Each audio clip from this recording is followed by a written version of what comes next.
జగిత్యాల జిల్లా రవాణా శాఖ ఆధ్వర్యంలో నిర్వహిస్తున్న రోడ్డు భద్రతా మాస వారోత్సవాల్లో భాగంగా జగిత్యాల జిల్లా కేంద్రంలోని సూర్య గ్లోబల్ స్కూల్లో విద్యార్థులకు రోడ్డు ప్రమాదాలపై అవగాహన కార్యక్రమం నిర్వహించారు. ఈ సందర్భంగా జిల్లా రవాణా శాఖ డిటిఓ అధికారి శ్రీనివాస్ విద్యార్థులను ఉద్దేశించి భద్రతా నియమాలపై అవగాహన కల్పించారు. ఇటీవల కాలంలో రోడ్డు ప్రమాదాలు అధికమవుతున్న నేపథ్యంలో విద్యార్థులు కూడా ప్రమాదాలకు గురవుతున్న పరిస్థితి ఆందోళనకరమని తెలిపారు. ముఖ్యంగా హెల్మెట్ ధరించకపోవడము, రోడ్డు దాటేటప్పుడు నిర్లక్ష్యము, ట్రాఫిక్ నియమాలు పాటించకపోవడం, మొబైల్ ఫోన్ వినియోగం వంటి కారణాలే ప్రమాదాలకు ప్రధాన కారణాలుగా మారుతున్నాయని స్పష్టం చేశారు. విద్యార్థుల జీవితం అమూల్యమైనదని, వారు దేశ భవిష్యత్తు అని పేర్కొంటూ రోడ్డు ఉపయోగించే సమయంలో ఎల్లప్పుడూ అప్రమత్తంగా ఉండాలని సూచించారు. జీబ్రా క్రాసింగ్ వినియోగము, ట్రాఫిక్ సిగ్నల్స్ పాటించడము, ఎడమ వైపు నడవడము, ద్విచక్ర వాహనాలు నడిపేటప్పుడు తప్పనిసరిగా హెల్మెట్ ధరించడం వంటి నియమాలు ఖచ్చితంగా పాటించాలని హితవు పలికారు. ఓ చిన్న నిర్లక్ష్యం జీవితాన్ని శాశ్వతంగా మార్చగలదని హెచ్చరిస్తూ రోడ్డు భద్రతను జీవితంలో భాగంగా మార్చుకొని కుటుంబానికి, సమాజానికి ఆదర్శంగా నిలవాలని కోరారు. జగిత్యాల జిల్లాను ప్రమాదరహిత జిల్లాగా తీర్చిదిద్దేందుకు ప్రతి ఒక్కరు భాగస్వాములు కావాలని పిలుపునిచ్చారు. విద్యార్థులు రోడ్డు భద్రతా దూతలుగా మారి అవగాహనను మరింత విస్తరించాలని ఆశాభావం వ్యక్తం చేశారు. ఈ కార్యక్రమంలో జిల్లా రవాణా శాఖ అధికారి శ్రీనివాస్, ఎంఏలు వెంకన్న, అభిలాష్, రియాజుద్దీన్, పాఠశాల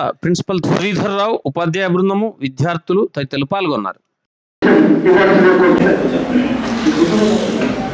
ఏం లేదు, అందరూ కూడా ఏంటంటే ఇప్పుడు చెప్పాను కదా, ఏదైనా ఇంజూర్ అయినప్పుడు తల అనేది చాలా ఇంపార్టెంట్ మనకు. కాబట్టి బ్లాక్ రోడ్స్ కాబట్టి కింద పడ్డామంటే, ఆ స్పీడ్లో కింద పడ్డామంటే తలకు కంపల్సరీగా ప్రాబ్లం అవుతుంది. తలకు ఆ ప్రాబ్లం అయిపోతే దాంట్లో ఏ చిన్న ప్రాబ్లం అయినా మనం చనిపోవడము లేకుంటే పిచ్చోలో పడడము జరుగుతుంది. కాబట్టి మీ నాన్నలకు కానీ, మీ అన్నలకు కానీ, మీ అంకుల్స్ కానీ, మీరు ఏంటంటే చిన్న పిల్లలు కాబట్టి మీరు దేవునితో సమానం, దైవంతో సమానం. చిన్న పిల్లలు మీరు ఎవరు చెప్పినకపోయినా మీరు చెప్తుంటారు కాబట్టి మీరు మీ తల్లిదండ్రుల దగ్గర ఖచ్చితంగా మీ ఫాదర్కి కానీ, మీ బ్రదర్స్ కానీ, మీ అంకుల్స్ కానీ కంపల్సరిగా హెల్మెట్ పెట్టుకోమని కంపల్సరీగా ఇన్సిస్ట్ చేయండి. కంపల్సరీగా వాళ్ళను పెట్టుకోమని చెప్పేసి కోరండి. ఏదో సేమ్ టైం మీరు కార్లో వెళ్తున్నప్పుడు కానీ, మీరు ప్రయాణంలో మీరు ఉన్నప్పుడు మీరు కానీ కంపల్సరీ సీట్ బెల్ట్ ధరించాలి.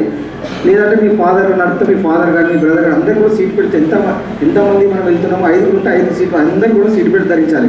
ఎందుకంటే బండి అనేది గమనంలో ఉంటుంది, అంటే కరెంట్కి అది గట్టి శక్తితో కలిగి ఉంటుంది. కాబట్టి అది గమనంలో ఉన్నప్పుడు ఆ గమనంలో ఉన్న వస్తువు గమనంలో ఉండడానికి ప్రయత్నం చేస్తే, నిశ్చలంగా ఉన్న వస్తువు నిశ్చలంగా ఉండడానికి ప్రయత్నం చేస్తాయి. కాబట్టి గమనంలో ఉన్న బండి దాన్ని నిశ్చల స్థితికి తీసుకురావాలంటే అది ఆ స్పీడ్లో సడన్గా దాని కొంత దూరం పోతుంది. కాబట్టి ఏదైనా ఆబ్జెక్ట్ మనకు కనిపించినప్పుడు, ఏదైనా కుక్కనో లేకపోతే మనుషులో పోతున్నప్పుడు మనం అలర్ట్ అయి కుట్టలో పడ్డ మన బండి స్పీడ్ ఉంటుంది. కాబట్టి ఇమీడియట్గా సడన్గా బ్రేక్ పడేది కొంచెం ముందుకు పోతుంది. కాబట్టి ఆ ముందు పోయే టైంలో బండికి ట్విల్ట్ కావచ్చు, అంటే బండి టర్న్ అయిపోయి కింద బండి అది కావచ్చు, లేకుంటే బాగా స్పీడ్లో పోతున్నాం కాబట్టి మనం సీట్ పెట్టుకుపోతే ఎగిరి అద్దాలకి కూడా బయటకు పడే పరిస్థితి ఉంటుంది. కాబట్టి మీరు అందరికీ కూడా మీ తల్లిదండ్రులకు ఖచ్చితంగా ఇన్సిస్ట్ చేయండి, సీట్ బెల్ట్ పెట్టుకోమని చెప్పండి. మోటార్ సైకిల్ పోతున్నప్పుడు కంపల్సరీగా హెల్మెట్ ధరించని చెప్పండి. ఎందుకంటే మనకు బండ్లు చాలా అడ్వాన్స్గా ఉన్నాయి, టెక్నాలజీ పరంగా చాలా అడ్వాన్స్ ఉన్నాయి, కానీ దాని దగ్గర మనకు రోడ్లు లేవు. కాబట్టి ఆ రోడ్లను చూసుకుంటూ రోడ్ల పరిస్థితి అంత అడ్వాన్స్ లేదు. కాబట్టి ఖచ్చితంగా మనం ప్రయాణం చేసేటప్పుడు హెల్మెట్ ఖచ్చితంగా పెట్టుకోవాలి. కార్లో ప్రయాణించేటప్పుడు సీట్ బెల్ట్ కూడా ఖచ్చితంగా పెట్టుకోవాలని చెప్పి మీ అందరూ కూడా చెప్పి, దానికి సంబంధించి రోడ్డు భద్రత ఒక ప్లేడ్జ్ ఉంది, ఆ ప్లేడ్జ్ను మనం అందరం కూడా ప్లే చేయాలి. నేను భారతదేశ పౌరుడిగా మోటార్ వాహనముల చట్టంలో పొందుపరిచిన రోడ్డు నియమ నిబంధనలను పాటిస్తానని, ఇతరుల శ్రేయస్సుని గౌరవిస్తానని, రోడ్డు ప్రమాదములు జరగకుండా నా కర్తవ్యాలను రోడ్డుపై ప్రయాణించేటప్పుడు ట్రాఫిక్ నియమాలను ఉల్లంఘించనని, ప్రజలందరూ రోడ్లపై సురక్షితంగా ప్రయాణం చేయడానికి సహకరిస్తానని దృఢ సంకల్పంగా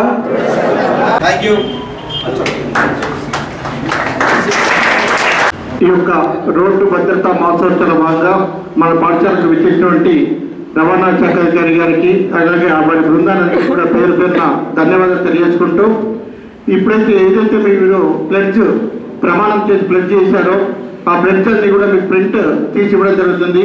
ఇంటికి వెళ్ళిన తర్వాత మన వంతు బాధ్యతగా మీ పేరెంట్స్కి, మీ అన్నయ్యలకి, మీ బంధువులందరికీ కూడా ఆ ప్లెడ్జ్ని తప్పకుండా మీ ద్వారా వాళ్ళందరితో ఆ ప్లెడ్జ్ అందరితో చేయించి ఆ యొక్క వీడియో రూపంగా మళ్ళీ మీ యొక్క క్లాస్ గ్రూప్లో మనం సెండ్ చేయండి, మీ టీచర్స్ గ్రూప్లో సెండ్ చేయండి.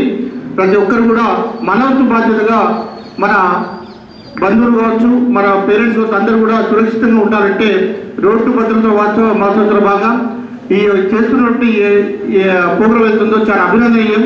మనవంతుగా వారికి సహకరించి ఆ ఫ్రెండ్స్ ప్రమాణం చేయించి మన యొక్క పేరెంట్స్ కావచ్చు, బంధువులు అందరూ కూడా బాగుండాలనే సంకల్పంతో ఈ ప్రోగ్రాం చేసినటువంటి రవాణా శాఖ అధికారులందరూ కూడా పేరు పేరు ధన్యవాదాలు తెలియజేసుకుంటున్నాం సార్.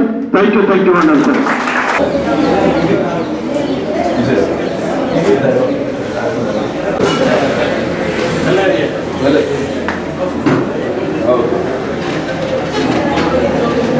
వారందరూ కూడా పేరు పేరున ధన్యవాదాలు తెలియజేసుకుంటూ మన పాఠశాల పక్షాన మొదటగా చిరు సత్కారం.